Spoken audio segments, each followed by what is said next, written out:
Gagawa niyo pa ng damba na si Kian, ganyan. Baka nobody could relate. Hindi nga siya ginagawang hero sa lugar niya. Ginawa niyong hero for yourself. Pagkatapos yung tumatawag pa ng hero si Kian, mahilig sa kantot. Kaya kita mo, di ba namamalimos na nga si Trillanes, uy, mag-unite na tayo, BBM and kakampings. How pathetic you are! How pathetic! The kakampings are blinded by their hunger for power. Ganun lang kasimple. Na kahit ano na lang, kahit tae, kung ipapanalo nila kumain ng tae, kakain sila ng tae. And they really think that the rest of Filipino don't see what they're doing. Kasi lalabas na kung ano talaga yung gusto nila, anong pakay na. Opportunista ka pala eh. Dahil nasa kapangyarihan. Actually, gano'n na ang kakampings. Opportunista kayo ngayon nasa kapangyarihan na si BBM. Bati-bati na. Pero nung wala sa kapangyarihan, binababoy ninyo. Di ba? True. Alam, nakikita ng mga tao yan. Hindi tangay mga tao. Ano ba sa tingin sa mga tao? Tapos si Trillanes pa yung pinapagwapan nila ng narrative. Baka hindi nga nanalo sa Caloocan. Inaabutan mo na nga ng cash yung mga tao sa Caloocan. Hindi mo nakikita ng mga camping. Bakla, you are led by a loser. Ito kasi yung hindi nila talaga maa-achieve ever in their entire life. Di ba minamaliit ng mga yellows at saka yung mga anti-Duterte na parang, ginawa yung passport, 10 years na, yung driver's license, 10 years na. Alam mo, may na-meet kami sa Siquijor. So, si Kuya, high blood. Talaga may Duterte talaga sa noo si Kuya. High blood siya. Pagkakita niya sa amin, sabi niya, ang tagal ko kayo hinanap kung saan kayo nakapwesto, dito lang pala kayo nakapwesto. Hirap na hirap ako. Dapat yung location ninyo, pinagalitan kami ni Kuya ng bonggang-bongga. Yung motor niya covered ng decal. Pagkatapos, picture ng family niya, tapos kasama si Inday Sara. Sabi ko, grabe naman tong family picture ni Kuya kasama si Inday Sara. And then, na-realize ko, yun din yung kanyang negosyo. So, importante sa kanya yung lisensya. So, for a guy like that, kaya niya mahal si PRRD dahil ginawang 10 years yung lisensya. Na-realize ko na importante yun sa buhay ni Kuya. Kasi single father siya eh. Father siya, tapos dalawa yung anak niya. Siya nag-aalaga na sa poder niya. Hindi ito kasi yung simple things with huge impact. These are the things that you will never forget because you know that it had a huge impact on your life. Okay, hindi siya dramatic na event. Kita mo sa mga OFW, yung 10 years na passport. Yeah. Baka sa ibang tao, sabihin, ano naman ngayon kung 10 years na passport? Yeah, because bumabiyahe ka lang naman once. Bala ka bumabiyahe ka lang naman for pleasure. Hindi talaga magiging impact sa iyo yan. Pero sa mga OFWs, umuwi kada taon, 'di ba? Na umuwi every 6 months, every contract. Hindi nila alam kung gaano kahirap sa OFW mag-renew ng passport. Correct, oo. Minsan, hindi pa sila makapag-renew ng kontrata kasi yung passport nila mag-expire na. Tapos, pag mag-apply ka ng passport, ang dami pang Echebureche. Girl, naalala ko nun, nagpa-renew ako kasi tatanungin ka para sa yung passport mo. Pag sinabi mo sa trabaho, bakla hahanapan ka nung ano. Basta maraming eksena sa buhay. Nung ginawan 10 years, bakla nakamenos ka na. Once every 10 years ka na lang magpaparenew ng passport. Ano pa ba? Yung Dolomite Beach, parati nilang winawasak yung Dolomite Beach. Bakla, ilan ang bumibisita sa Dolomite Beach everyday? At anong naalala nila doon? Si Duterte may kagagawa nito. So, kaya nga mahirap yung burahin si Digong. Yung mga maliliit na travel operators, yung mga bankero sa Boracay, or mga tricycle driver, papunta sa ganyan. Anong maalala nila nung panahon ni Duterte? Ang daming turista. Tapos, kaya nga hindi epekto yung gagawin nyo gagawin nyo pa ng damba na si Kian, ganyan. Baka nobody could relate. Hindi nga siya ginagawang hero sa lugar niya. Ginawa yung hero for yourself. Ginawa yung hero for yourself. Pagkatapos yung tumatawag pa ng hero si Kian, mahilig sa kantot. Kantot gamer pa. Hindi. Kaya nga sabi ko, ay wala 'to. Wala silang pang-counter. Lahat ng Mm. pang-counter nila mga Pero elitist. alam mo Sasa, yung mga ganong bagay, iniiyakan ng mga tao. Yun na yun, doon ako na kasi sabi, yun nga si Kuya doon sa Siquijor. Sabi niya, alam mo yun, yung parang typical ba na probinsyano, yung gano'n, yung, just, talaga siya, ay, basta ako, Duterte ako yung, alam mo yun, yung talagang sing and dance talaga siya sa pag-praise kay PRR. Yun parang, grabe naman sa pagka-DDS si Kuya sa gadagambo to. Ganon. And then, pag makita mo yung buhay niya, okay, kasi single dad pala siya of 2. Ngayon, yung mga bata niya is, sobrang bata pa yung panganay niya parang 16 years old, something like. So, ibig sabihin, nung panahon ni PRRD, nung nag-start si PRRD, 8 years ago, mga pa yun, yung mga a little more than toddler pa yung mga bantayin pa. 'Di ba? Bantayin pa yung mga batang yun. So ngayon, sa isang parent, sa isang single dad na nagbabantay ng mga mabaliliit na bubuit, yung isang araw, napupunta ka sa LTO para magpa-renew ng passport mo, ay napakalaking worry para sa isang magulang na parang sila magbabantay ng mga bubuit ko. Saan ko dadalhin yan or whatever, ganun. Pagkatapos yung gastos, the hassle that you have to go through just because you need to renew your license every so often. Tinanggal na ni PRRD yung burden na yun. So for some people, hindi yan importante. Pero sa mga ordinaryong Pilipino na wala nang ibang maaasahan, PRRD just gave them 1 whole day for their family. Actually, 1 week pa nga yan. Dahil sa totoo lang, ang hirap mag ng process ng lisensya sa LTO. Yeah. Ayun ang eksena. Kaya kita mo, di ba namamalimos na nga si Trillanes, uy, mag-unite na tayo, BBM and kakampings. Mm-hmm. How pathetic you are! How pathetic! Dapat magkaisa tayo, mga Marcos loyalist, mga pinks, yellow. Alam mo, mali nga sila. Kasi nga, they really think that the BBM run in 2022 is the same BBM that they will have alliance with. Bakla magkaiba na yun. Paano? Una-una, magkahiwalay, bumukod na si Amy Marcos. Amy Marcos has her own hatak among the Marcos loyalists. At yung hatak ni Amy Marcos, yun yung totoong Marcos loyalist. Marcos loyalist. Kasi si Manang, inalagaan niya ang mga Marcos loyalists. Itong mga loyalist ni Bongbong, kumapit lang sa kanya kasi may power na siya eh. Yes. Saka itong kay Bongbong, ito na yung mga baguhang loyalista. Oo. At syempre, hindi pa karamihan ng mga bagong loyalista nanatiling BBM loyalista.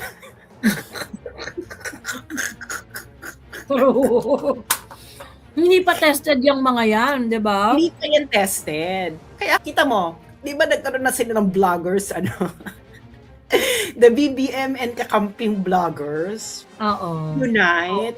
Ayan na yan, nag-unite sila. Bakla, yung mga nagpapanalo na vloggers kay BBM, wala na kay BBM. Yung mga nandyan sa inyo, yan na lang yung mga pumalit kasi nga wala ng option. Correct. Kinailangan na lang nila naman. I'm pretty sure, di ba, that si Marlica. Marlica is the original, one of the original Marcos vlogger. Oo. Siya nga kauna-unahang tumiwalag. Tapos, wala na nga. Wala na yung BBM ng 2022. Kaya na-amor sa kanya ang mga tao dahil nga sa ginawa ni PRRD, pinalibing niya yung tatay. O nung pinalibing yung tatay, nailibing ang narrative ng Dilaw. Di ba? Nailibing. Bakla, yung nagpalibing sa tatay, pinakulong mo sa ibang bansa. Oo. Di ba balik uli yung katantaduan niyo? Alam mo yung Manang yun? Si Manang, nanatili siya. Ay, hindi. Kailangan tayong maging tapat sa nagbigay ng ng dangal at ating tatay. So, hindi nila nakikita yung the kakampings are blinded by their hunger for power. Ganun lang simple. They are blinded by their hunger for power. Na kahit na lang, kahit tae, kung ipapanalo nila kumain ng tae, kakain sila ng tae. And they really think that the rest of Filipino don't see what they're doing. True. Ha? Girl, to be honest, Sa tingin niyo ba yung mga kakampings na ordinary natutuwa sa ginagawa ninyo? Bakla, alam mo mangyayari pa diyan? Merong pure na kakamping na tatakbo independently from this unholy alliance. Mm. Just to keep the torch burning of the pure kakampingness. Wala silang pakialam kahit matalo. Basta mananatili silang pure. At hindi niyo mapipigilan. Kasi Hoda, no? Oo, kasi Hoda. Kasi Hoda. I'm pretty sure meron magaganyan sa mga kakampings. Lalo na pagka kunwari senator ka, kung kunwari ikaw senator ka, pagkatapos ayaw mong makipag-tsuktsakan sa mga loyalists at saka sa ibang mga anti-Duterte na hindi aligned sa'yo, all you need to do is to get the blessing of Mama Lenny. Diba? Oo. Pag nakuha mo yung blessing ni Mama Lenny, o at least merong voting power si Lenny eh. Kasi si Lenny consistently delivered dun sa votes niya. Noong 2020, noong 2016 at saka noong 2022. Well, siya lang talaga. Siya naman talaga, oo. Ang kakamping eh. Pero, halimbawa, once bigyan ni Lenny ng blessing itong Marcos Kakamping Alliance, bakla tapos si Lenny. Oo, tapos sila, ikasisira ni Lenny yan. Ikasisira ni Lenny yan. Sigurado ako dyan. Baka na 100%. He knows accountable na nga ng mga pink si Lenny nung nakipagtsikahan siya kay Marcoleta at kay Manny Pacquiao. Ah, talaga. Tapos makikipagsiya pa kay BBM. Tapos oo, correct. Kaya hindi yan. Kasi lalabas na kung ano talaga yung gusto nila. Anong pakay na. Opportunista ka pala eh. Dahil nasa kapangyarihan.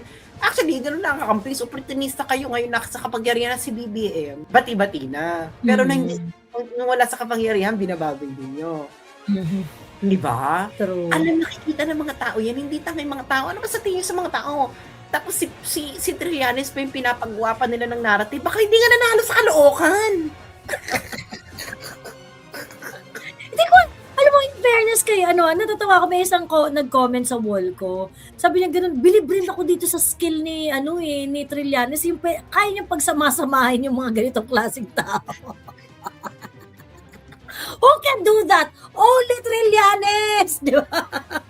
Hindi, sa kayo, pinagsama-sama pa nila. Sino ba ito? Mga hindi naman ito kilala. Alam mo yun, Baka hindi ka nga manalo sa Caloocan, tapos magpapanalo ka ng presidente. Inaabutan mo na nga ng cash yung mga tao sa Caloocan. Ayaw pa rin nila tanggapin sa'yo. Hindi mo nakikita ng mga camping. Bakla, you are led by a loser. Nakita niyo ba yung tumatak yung naglalakad sa Caloocan, hindi siya pinapansin ng tao. Totoo, Diyos ko. Kasi nag-aabot na siya ng pera, hindi pa rin siya pinapansin. Tapos sinabi niya isang Trillanes, patatakbo yun, hindi naman taga-Caloocan yan. Hindi niyo nakikita how cringy Trillanes is for the... Hindi nakikita nila Risa, no? That Trillanes is so cringy na hindi siya nanalo sa Caloocan. Tapos siya yung gagawin yun na parang, ikaw Trillanes ang mag-devise ng paraan para manalo tayo sa 2028. Ang ina. Ayan, silent majority daw sila Antonio. Ha. Ayun naman yung silent majority. So sobrang silent na tatalo ka. Yun, dahil sa sobrang silent. Ibig sabihin ng silent, non-existing. Yung silent nila, ibig sabihin non-existing. Yung silent kasi natin, sumusuport, pero silently. Yeah, ganon. Pagdating ng election, doon na sila nagpapakita ng kasi, oo. Alam mo naman ang Pilipino, sawa na to sa kalsada, etc. Ano na lang sila, maghihintay na lang sila ng batuhan. Doon na lang sila gaganti. Ay, alam mo, sa totoo lang nga yun sa signature campaign. Kasi syempre, medyo expected naman talaga namin na kumbaga parang hindi naman talaga ma-reach ang lahat ng mga tao sa signature campaign. So ngayon, nung nagpunta kami sa Dipolog, actually nagulat kami kasi grabe talaga rin yung mga tao doon sa Dipolog. May mga merong mga tumambay sa amin ng mga local journalists sa Dipolog. Tapos, every time na may non-stop yung tao, may mga pumipirma, ganyan-ganyan. Alam mo yung literal na silent supporter. Kasi sinasabi ng mga journalist doon, sabi, ma'am, alam mo yan, may-ari ng negosyo yan ng ganito, Ma'am, pinakamalaking business dito yan. Sila yung may-ari niya, ganyan. Ay ma'am, ano yan?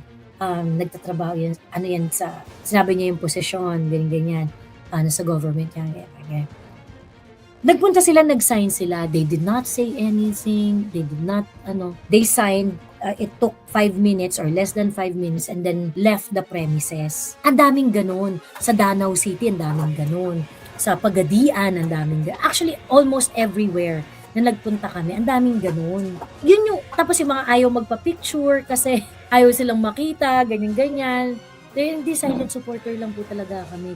But they do something to give support. So yun yung totoong silent supporter. Yung mga sinasabi nila na parang silent majority kami. Yung silent majority, wala namang, hindi naman nako-convert into tangible proof yung pagiging silent supporter na sinasabi nyo, 'di ba? Ang silent supporter na tinutukoy natin dito, yung silent, hindi lang nagsasalita sa social media, pero kumikilos. Ganon. Yung silent supporter ninyo, parang kayo lang yung kausap. Hindi mo naman nararamdaman. Hindi mo namin nararamdaman sa eleksyon, hindi namin nararamdaman sa suporta sa inyo, ganyan, 'di ba? Parang Eto no, nung panahon ng naghiwalay si Sara at si BBM, okay, nawasak ang unit team. Ang malaking pagkakamali ng kakampings is pumili sila ng side. oo. Ang pinili pa nilang side, yung loser. Pumili sila ng side, tapos nabulwag-bulwagan na yung trillion level corruption. Ang sinabi nila, nagmamasid, bakla! It will haunt you forever. True. Kayo ang taga-masid ni BBM. Bakla, mas worse pa kayo kay Amy Marcos. Si Amy Marcos, kapatid, sinuka niya yung kapatid niya, tapos kayo. True. True. It's not gonna work. Dapat ang ginawa niyo noon, nagwala unit team. Mm. It was an opportunity to carve your own. Oo. Kasi wala nang open eh. Open season. They could have at least look at the issue objectively na parang, galit pa rin kami sa mga Duterte. Pero sa isyong to, tangina, di ba? Kasi nga, this opportunity may be for you. Hi, I'm Lynn, Las Vegas Models. This opportunity may be for you. Kasi nga, naghiwalay. Buti na lang, di ba? Kasi kung ako advisor ng kakampings, di ba, nangyayari? Siyempre, kailangan nyo muna mag-meeting o mga bakla. Nawasak ng, ang marriage. Anong gagawin natin? Itong ganitong tactic, alam mo sinong feeling kong merong ganitong tactic na dumikit tayo kay BBM? Trillanes! Ano siya? Palipat-lipat siya. Basta kung opportunista yan eh. Opportunista, pero he's not really the sharpest tool in the, Shed. in the shed. Hindi ba? Nakinig sila kay Trillanes. I'm pretty sure. Ngayon, ang sigurong advice, tayo, maki-jamming tayo maki-pot session tayo kay BBM dahil pare-pareho naman kayo. Anyway, akala nila lalakas. Pero hindi nila alam, ginamit lang din sila ni BBM. Kasi wala nang natural home si BBM. Wala na siyang loyalista eh. True. Ang loyalista, wala sa kanya. Any support BBM has right now is untested. It's tested na siya, girl. Natalo na sila ng 2025 elections. Walang partido federal. Walang partido federal ang pumasok dun sa sa Magic 12.